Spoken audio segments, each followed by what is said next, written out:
السلام علیکم ورحمۃ اللہ وبرکاتہ۔ کیسے ہیں پیارے دوستوں؟ امید ہے آپ سب خیریت سے ہوں گے۔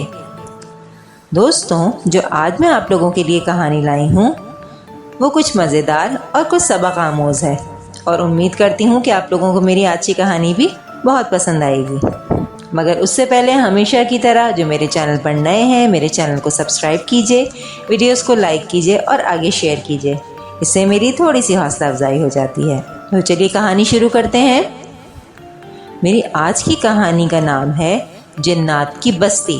ہماری زندگی میں بے شمار واقعات رونما ہوتے ہیں جن کو ہم لاکھ کوشش کر لیں مگر بھلا نہیں پاتے۔ ایک ایسا ہی ناقابل فراموش واقعہ آج آپ لوگوں کے سامنے بیان کر رہی ہوں، اور امید کرتی ہوں کہ آپ لوگوں کو پسند بھی آئے گا اور یاد بھی رہے گا۔ ایسے واقعات بیان کرنے کا مقصد ہوتا ہے کہ شاید کوئی نصیحت پکڑ لے اور لکھنے والے کا حق ادا ہو جائے۔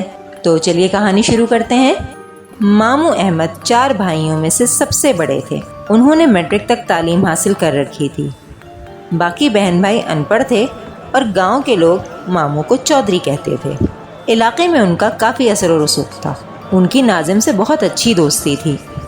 نانا کی 40 ایکڑ کی زمین تھی جو نانا کی وفات کے بعد انہوں نے پٹواری اور تحصیلدار سے باز کروا کے اپنے نام کروائی، اور جب دوسرے بہن بھائیوں کو پتہ چلا تو وہ اپنے حصے کی زمین مانگنے لگے، لیکن ماموں نے ان کو زمین دینے سے صاف انکار کر دیا اور کہا، والد صاحب نے مرنے سے پہلے ہی زمین میرے نام کرا دی تھی۔ چاچو گاؤں کے چند بڑوں کو لے کر ان کے پاس گئے۔ انہوں نے ماموں کو بہت سمجھایا۔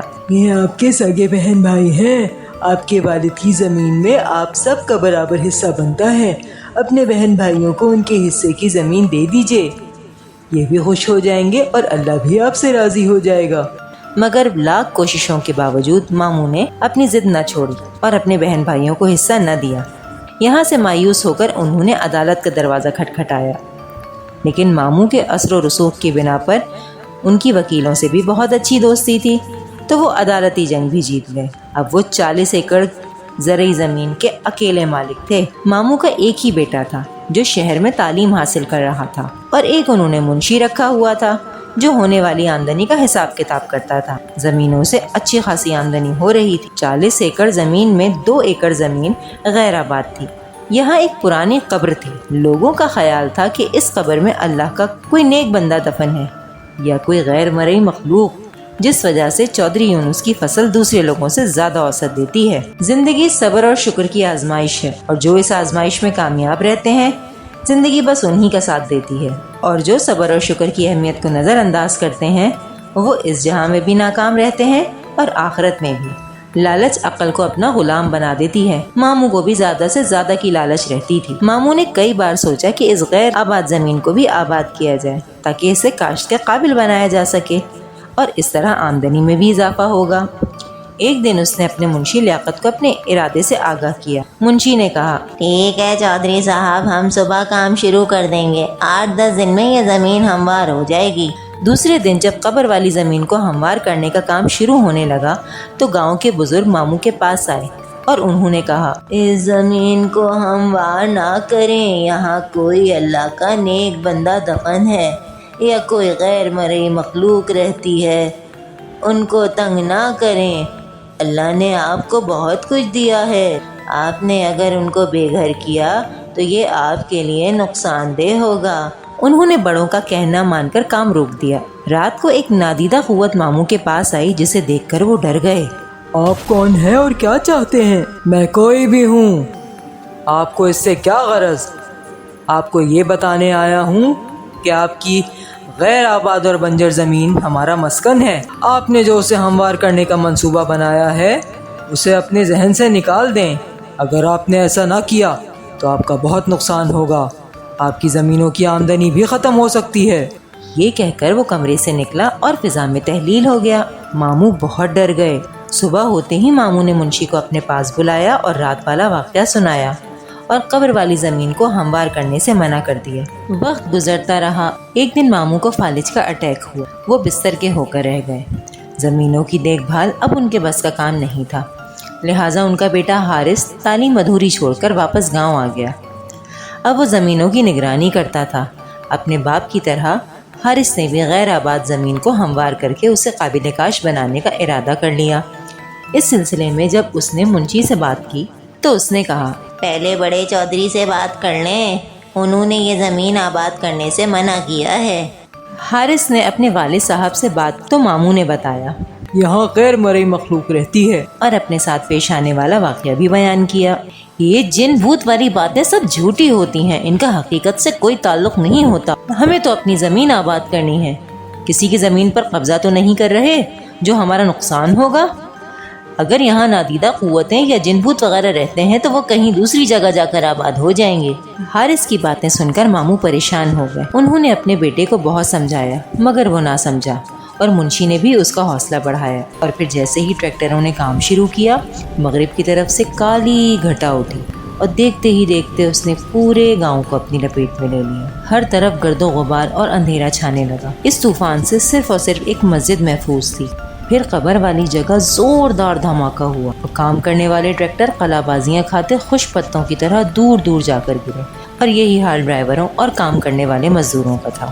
ہم آج کسی کو نہیں چھوڑیں گے، ہم تمہارا نام و نشان مٹا دیں گے۔ تم نے ہمارا آرام و سکون برباد کیا، ہمارے بچوں کو مارا، ہم تمہاری نسلوں کو مار ڈالیں گے۔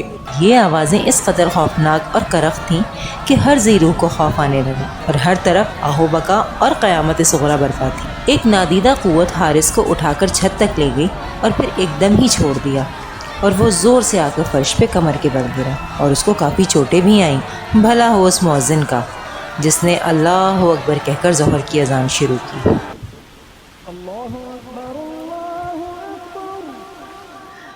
اذان کے کلمات سنتے ہی ہر طرف سکون ہو گیا۔ گاؤں کے لوگ مسجد کی طرف دوڑے۔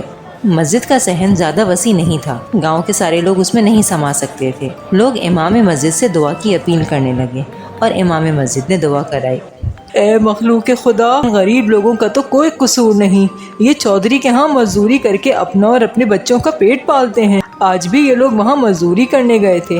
یہ لوگ آپ کی بستی سے بے خبر تھے اور انجان تھے، اور انجانے میں جو غلطی کر بیٹھے اس غلطی کی معافی چاہتے ہیں۔ ہو سکے تو چودھری صاحب کو بھی معاف کر دیں، یہ سب شرمندہ ہیں، آئندہ کبھی آپ کی بستی کی طرف نہیں آئیں گے۔ پھر اچانک سفید لباس پہنے ایک بزرگ سامنے آئے۔ اے آدم کی اولاد، ہم بھی آپ کی طرح خدائے بزرگ و برتر کی پیداوار ہیں۔ ہم اپنے آپ میں گم رہنے والی مخلوق ہیں۔ ہم بے وجہ کسی کو پریشان نہیں کرتے، اور نہ ہی ہم نے کبھی آپ کا برا سوچا ہے۔ اگر ہم نے کسی کے ساتھ برا سلوک کیا تو وہ سامنے آئے، ہم سزا بھگتنے کو تیار ہیں۔ اپنے گریبانوں میں جھانکو، آپ کا دین اسلام تو امن و سکون کا درس دیتا ہے، بردباری اور تحمل اس کے اصول ہیں، صراط مستقیم اس کی راہ ہے، اور سچائی اور انصاف جذبہ ایمان ہے۔ چودھری احمد اور اس کے بیٹے کا کردار سب کے سامنے ہے۔ لالچ کی ہوس نے ان کو انسان سے حیوان بنا دیا ہے۔ جھوٹی شان و شوکت بڑھانے کے لیے انہوں نے اپنوں کا حق مارا، بہن بھائیوں کی زندگی عذاب بنا دی۔ جاؤ، ہم نے تمہیں تو معاف کیا، پر کبھی بھول کر بھی ہماری بستی کی طرف مت آنا۔ دوبارہ غلطی کی تو ہم نہیں معاف کریں گے، پر یاد رکھو اس وقت ہم خوف خدا سے تم لوگوں کو معاف کر رہے ہیں، مگر چودھری احمد اور اس کے بیٹے کو کبھی معاف نہیں کریں گے۔ ان کو ہم تڑپا تڑپا کر ماریں گے، ہم ضرور سبق سکھائیں گے ان کو۔ انہوں نے اپنوں کے ارمانوں کا خون کیا، ہماری بستی کو گرایا، یہ معافی کے حقدار نہیں ہیں۔ ان کو معافی صرف اسی صورت مل سکتی ہے اگر یہ اپنے بہن بھائیوں کو ان کے حصے کی زمین واپس کر دیں اور دوبارہ ہماری بستی کا کبھی رخ نہ کریں۔ سب لوگ گردنیں جھکائے ان بزرگ کی باتیں سن رہے تھے، اور ان کی دہشت سے ہر کوئی کانپ رہا تھا۔ اب میں جا رہا ہوں، اگر چودھری صاحب نے ہماری بات نہ مانی تو ہم اس کو عبرت کا نشان بنا دیں گے۔ وہ بزرگ چند قدم پیچھے ہوئے اور اچانک غائب ہو گئے۔ امام مسجد نے لوگوں کو مخاطب کیا، ہم سے غلطی ہو گئی ہے، اس غلطی کے ازالے کے لیے ہمیں دوبارہ اسی مخلوق کی منت و سماجت اور قبر والی جگہ پہ خیرات کرنا ہوگی۔ ہمیں ہر حال میں اس مخلوق کو راضی کرنا ہوگا، اور اگر ہم نے ایسا نہ کیا تو پورا گاؤں راکھ کا ڈھیر بن جائے گا۔ اسی وقت گاؤں کے ہر بندے نے اپنی حیثیت کے مطابق امام مسجد کو پیسے جمع کروائے، اور شام کو قبر والی جگہ پر خیرات کی گئی۔ ماموں احمد نے اپنے بہن بھائیوں کو وہاں بلوا کر ان کے حصے کی زمین دے دی۔ گاؤں کی رونق پھر سے بحال ہونے لگی، لیکن ماموں کی حالت پہلے سے زیادہ خراب ہو چکی تھی۔ ایسا محسوس ہو رہا تھا کہ ماموں کا آخری وقت قریب آ چکا ہے۔ گاؤں کے بڑے عیادت کے لیے آتے تو وہ مشورہ دیتے، چودھری صاحب اپنے بہن بھائیوں کو راضی کر لیجئے اور ان سے معافی مانگ لیجئے۔ بڑوں کی بات مان کر ماموں نے بہن بھائیوں کو اپنے پاس بلوایا اور اپنے کیے کی معافی مانگی، اور سب بہن بھائیوں نے انہیں معاف کر دیا، اور ایک بار پھر جنات کی بستی میں خیرات بانٹی گئی۔ لوگ خیرات کے چاول کھا رہے تھے کہ ایک دم ایک لمحے کے لیے سب روشن ہو گیا، اور امام مسجد نے کہا، جنہوں نے دل سے چودھری صاحب کو معاف کر دیا ہے۔ دوسرے دن حارث نے اپنے والد کو شہر کے ایک اسپتال میں داخل کروا دیا۔ اب وہ آہستہ آہستہ تندرست ہونے لگے۔ ایک ماہ اسپتال میں رہنے کے بعد وہ گھر آ گئے اور ماموں اب مکمل طور پر صحت یاب ہو چکے تھے۔ جی تو دوستوں، اس کہانی سے آپ کو کیا سبق ملا؟ وہ لوگ جو دوسروں کا حق کھاتے ہیں وہ نہ کبھی اس دنیا میں خوش رہتے ہیں اور نہ ہی کبھی اللہ ان کو معاف کرتا ہے، اور وہ لوگ جو جنات کے وجود پر یقین نہیں رکھتے وہ در حقیقت کم عقل ہوتے ہیں، اور ایسے لوگوں کو جنات اپنا آپ ضرور دکھاتے ہیں۔